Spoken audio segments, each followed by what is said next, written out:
I talked about French bread. French toast, you can use anything. I mean, you can get fancy and use brioche. I just get French bread, Walmart French bread, $1 a loaf. Then you don't have to take off the crust. If you use real French bread, I recommend removing the crust so it's soft.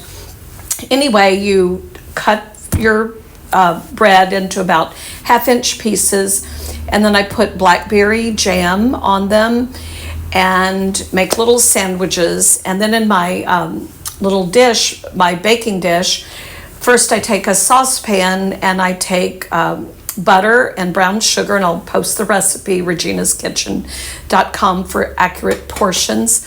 And I just melt the butter and brown sugar. You pour that in the bottom of your pan, place your little blackberry French bread sandwiches down, and then you whisk eggs and half and a little Grand Marnier or something comparable.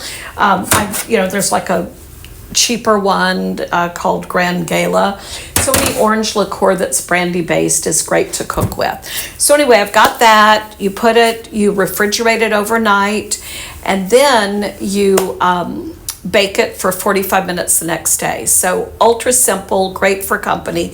Then the key is to put some fresh blackberries and orange zest on top. And I've got a little picture here, so I've got to look for my camera and give you a little close-up. And you can see what I did here is, I did bake the French toast.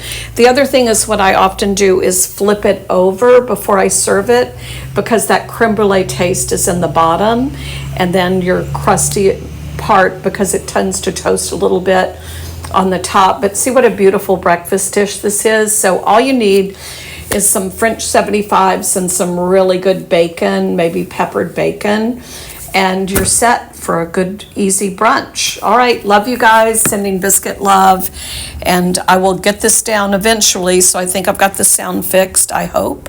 We'll test it out. See you later. Bye-bye.